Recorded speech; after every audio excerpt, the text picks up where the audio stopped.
શું વડોદરા પોલીસના રેકોર્ડમાં કાયદો અને વ્યવસ્થા માત્ર કાગળ પર છે? આ સવાલ એટલા માટે થઈ રહ્યો છે કારણ કે વડોદરાના અટલાદરા વિસ્તારમાંથી જે તસવીરો સામે આવી છે તે જોઈને તમે પણ ચોંકી જશો. નમસ્કાર, હું કંચન પરમાર, આપ જોઈ રહ્યા છો જનઅર્પણ ન્યૂઝ. અત્યારે આપણે વાત કરવા જઈ રહ્યા છે અટલાદરા પોલીસ સ્ટેશન હદ વિસ્તારમાં ચાલતા બિહારી નામના બુટલેગર જે પ્રોવિઝન સ્ટોરની આડમાં ખાલી નામનું પ્રોવિઝન સ્ટોર છે પરંતુ ધંધો કારોબાર દારૂનો ધંધો કરી રહ્યો છે. આપ જોઈ શકો છો, એક તરફ ગુજરાતમાં દારૂબંધીના કડક કાયદાના ગુણગાન ગાવાય છે તો બીજી તરફ આ જ અટલાદરાની હદમાં દારૂનો કાળો કારોબાર બે રોકટોક ધમધમી રહ્યો છે. વિડીયોમાં તમે સ્પષ્ટ જોઈ શકો છો કે એક પ્રોવિઝન સ્ટોર નામ માત્રનું દુકાન પણ અંદર ચાલી રહ્યો છે ઇંગ્લિશ દારૂનો વેપાર. બિહારી નામનો બુટલેગર પોતાના આખા પરિવાર સાથે લઈને જાણે કોઈ જીવન જરૂરી વસ્તુ વેચતો હોય તેમ દારૂ પીરસી રહ્યો છે. પ્લાસ્ટિકની ડોલમાં ઠંડી બિયર સ્ટોક કરવામાં આવી રહી છે. કોઈ ડર નહીં, કોઈ પોલીસનો ખોફ નહીં. ગ્રાહકો આવે છે, દારૂ ખરીદે છે અને બુટલેગરોને જાણે કોઈનો ડર જ નથી. પણ આ માત્ર દારૂનો વેપાર નથી, આ એક સામાજિક અપરાધ છે. શું તમે ક્યારેય વિચાર્યું છે કે આ દારૂના વ્યસનના લીધે કેટલાક પરિવારો રોડ પર લાવી દીધા છે?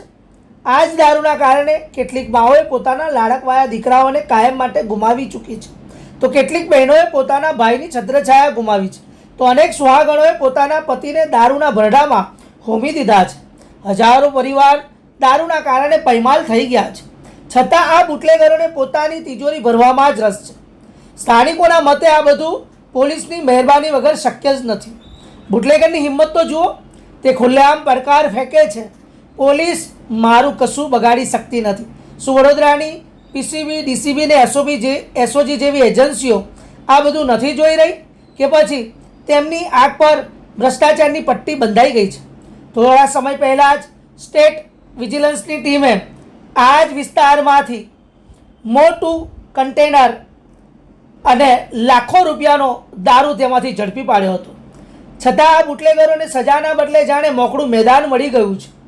સવાલ એ છે કે વડોદરા પોલીસ આ કથિત બુટલેગર પર ક્યારે લગામ લગાવશે કે પછી કોઈ મોટી દુર્ઘટના ઘટશે ત્યારે જ પોલીસ જાગશે?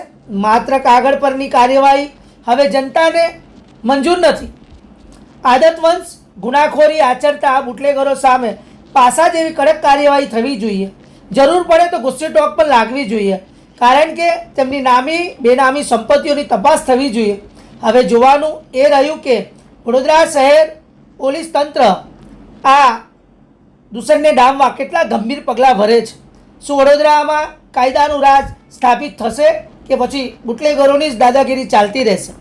અટલાદરા પોલીસની મહેરબાની વગર આવી રીતે ખુલ્લેઆમ આ દારૂનો ધંધો કરવો શક્ય નથી, કારણ કે અટલાદરા પોલીસ મહેરબાન છે અને આ બિહારી નામનો બુટલેગર પહેલવાન છે. તમે જુઓ, કોઈ ધાક નહીં, કોઈ ડર નહીં. જેમ ખુલ્લેઆમ રેલવે સ્ટેશનમાં એક ડોલ લઈને જાણે ચા વેચવા નીકળતા હોય તેવી જ પરિસ્થિતિ અહીંયા ડોલમાં ઠંડી બિયરો કરીને ગ્રાહકોને અપાઈ છે. ખુલ્લેઆમ પ્રોવિઝન સ્ટોરમાંથી જેમ કરિયાણું વેચાતું હોય તેમ દારૂના કોટરિયાઓ બોટલો વેચાય છે.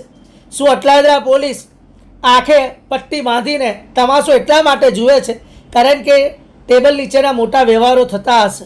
જોવાનું રહેશે કે પછી ગાંધીનગરથી હવે વિજિલન્સના તેડા ક્યારે આવશે અને અટલાદરા પોલીસ જે ઊંઘે છે તે ક્યારે જાગે છે તે જોવાનું રહ્યું. બીજા અહેવાલમાં જલ્દી મળીશું. જોડાઈને રહેજો. નમસ્કાર, ધન્યવાદ.